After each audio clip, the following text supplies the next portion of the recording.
All of his co-workers were gone. What could it mean?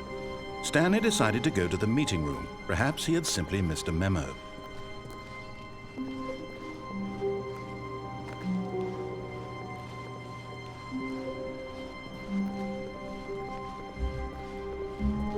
When Stanley came to a set of 2 open doors, he entered the door on his left.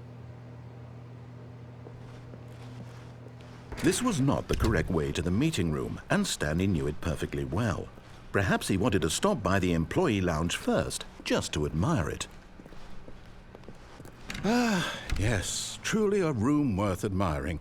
It had really been worth the detour after all, just to spend a few moments here in this immaculate, beautifully constructed room. Stanley simply stood here, drinking it all in.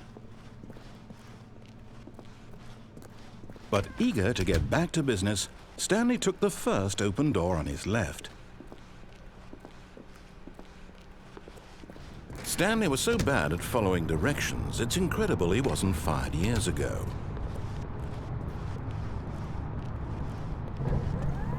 Look, Stanley, I think perhaps we've gotten off on the wrong foot here.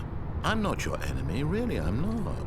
I realize that investing your trust in someone else can be difficult, but the fact is that the story has been about nothing but you all this time. There's someone you've been neglecting, Stanley. Someone you've forgotten about. Please, stop trying to make every decision by yourself. Now, I'm not asking for me, I'm asking for her. This is it, Stanley. Your chance to redeem yourself. To put your work aside, to let her back into your life. She's been waiting.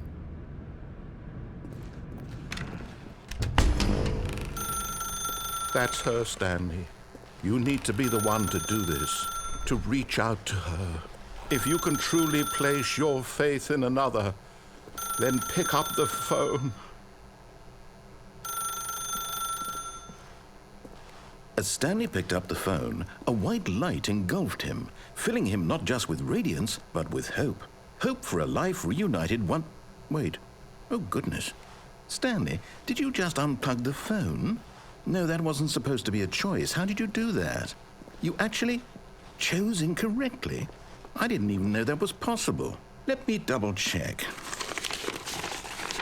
No, it's definitely here, clear as day. Stanley picks up the phone. He's taken to his apartment where he finds his wife, and the two pledge themselves to one another. Music comes in, fade to white, roll credits. Not picking up the phone is actually somehow an incorrect course of action. How is that even possible? None of these decisions were supposed to mean anything. I don't understand. How on earth are you making meaningful choices? What did you... Wait a second. Did I just see... No, that's not possible. I can't believe it. How had I not noticed it sooner? You're not Stanley. You're a real person. I can't believe I was so mistaken. This is why you've been able to make correct and incorrect choices. And to think I've been letting you run around in this game for so long. If you'd made any more wrong choices, you might have negated it entirely. It's as though you completely ignored even the most basic safety protocol for real-world decision-making. Or did you not grasp the severity of the situation? Well, I won't have that kind of risk on my watch. I'm going to stop the game for a moment so we can educate you properly on safe decision-making in the real world.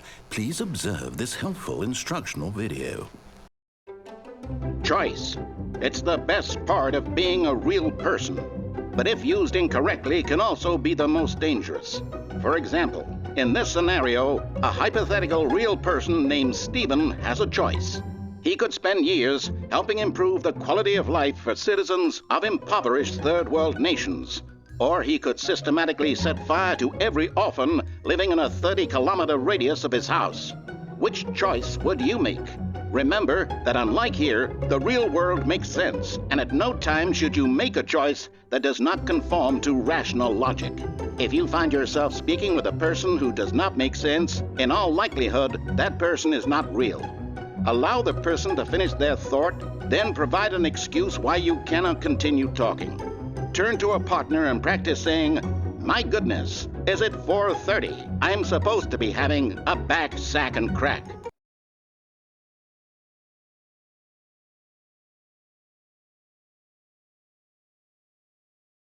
Excellent. Making choices on a regular basis is the best part to a healthy decision-making process. Most medical professionals recommend making at least 8 choices per day. Do you make more than 8? Less? And finally, if you begin to wonder if your choices are actually meaningful and whether you'll ever make a significant contribution to the world, just remember that in the vast infiniteness of space, your thoughts and problems are materially insignificant, and the feeling should subside. At this time, your instructor will guide you in an exercise to test and reinforce the material covered in this video. Welcome back. You may have noticed that this room has begun to deteriorate as a result of narrative contradiction. But not to worry. Now that you're properly informed on good decision-making, we're going to revisit a choice you made just a few minutes ago and see what the correct thing to do would have been. This way, please.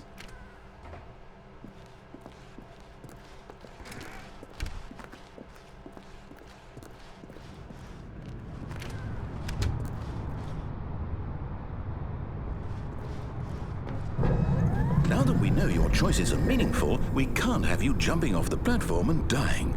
Imagine the main character dying senselessly halfway through the story. That story would make no sense at all.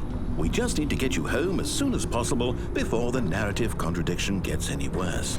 Unfortunately, it seems this place is not well equipped to deal with reality.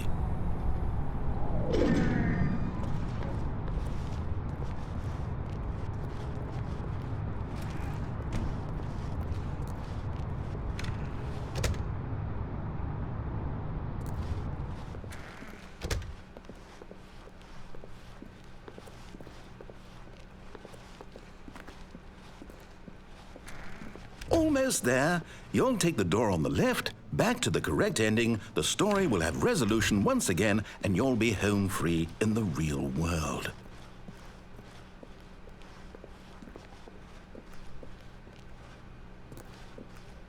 Now remember, all you need to do is behave exactly as Stanley would. That means choosing responsibly and always putting the story first. I'm quite sure you'll be up to the task. Just follow my lead and you'll be fine. All right. When Stanley came to a set of 2 open doors, he entered the door on his left. No! Why did you do that? Quickly, hurry back in the other direction. Perhaps we're not too late.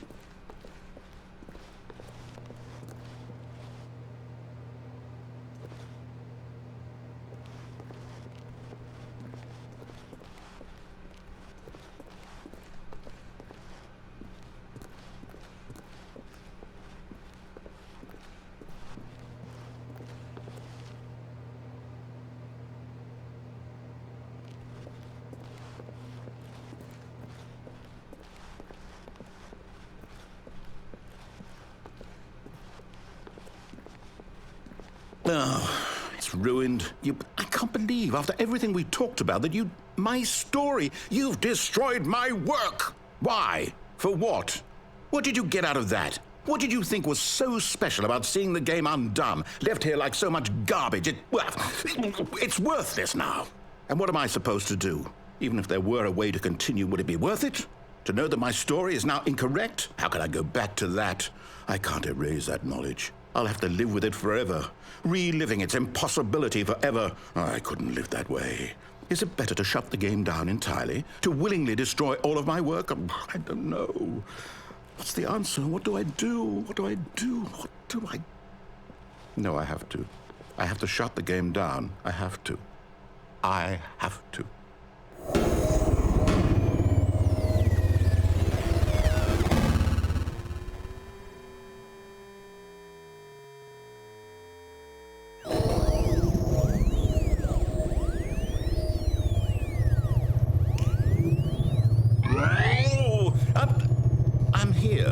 I'm still here in this pile of rubbish, with you, who thought you were so clever. Now look where we are. My entire game is destroyed. It was the only thing in the world that was mine, and you've run it into the ground. What, did you think that would be funny? You just had to see? Didn't I impress upon you how important it was to be like Stanley? He actually knows how to do what I tell him to. He understands that if I say to do something, there's a damn good reason for it. That thought hadn't even occurred to you, had it? That there's a world outside of you? You're a child. Oh, my story. If you'd just gone through the door on the left, you would have seen it. There was a whole underground facility. You would have destroyed it and been victorious. It would have been so perfect. I worked so hard on it. I tried so hard. Behave exactly as Stanley would. That means choosing responsibly and always putting the story first. I'm quite sure you'll be up to the task. Just follow my lead and you'll be fine. All right. When Stanley came to a set of 2 open doors, he entered the door on his left. No! Why did you do that? Quickly, hurry. Behave exactly as Stanley would. That means choosing responsibly and always putting the story first. I'm quite sure you'll be up to the task. Just follow my lead and you'll be fine. All right. When Stanley came to a set of 2 open doors, he entered the door on his left.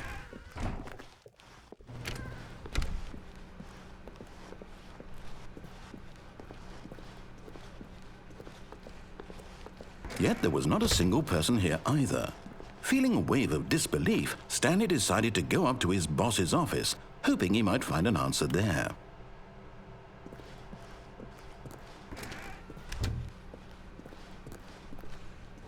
Coming to a staircase, Stanley walked upstairs to his boss's office.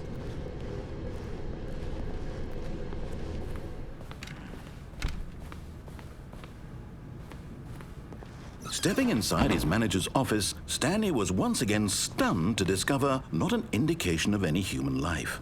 Shocked, unraveled, Stanley wondered in disbelief who orchestrated this, until he saw the door with a voice receiver next to it. Surely behind this door lay all the answers to his questions. And beyond all probability, he knew the passcode. He had seen it on his boss's computer just last week. Night Shark 115. Was this the code to open the door? Would it still work? There was only one way to find out. Stanley had been trained never to speak up, but now he would draw from within himself the courage to face the unknown. He drew a sharp breath and then spoke the code.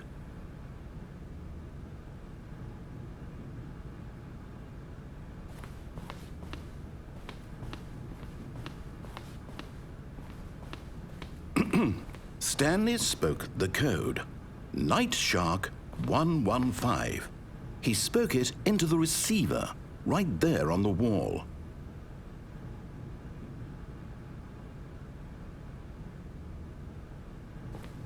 I'm sorry, is there a problem? You didn't mishear me, did you? Please speak the code into the receiver. Otherwise, we can't get on with the story. This is a crucial step.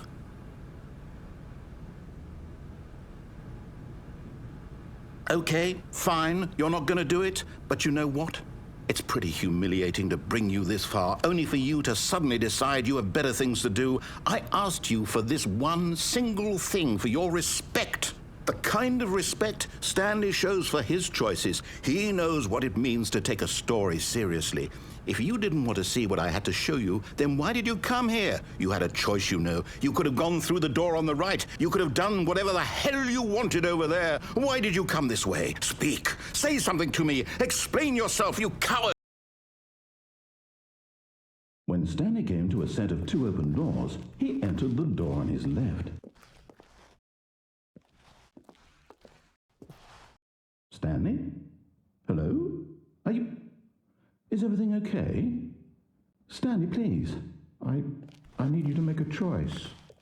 I need you to walk through the door. Are you listening to me? Can you hear me?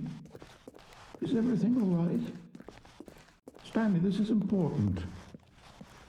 The story needs you. It needs you to make a decision. It cannot exist without you. Do you understand me?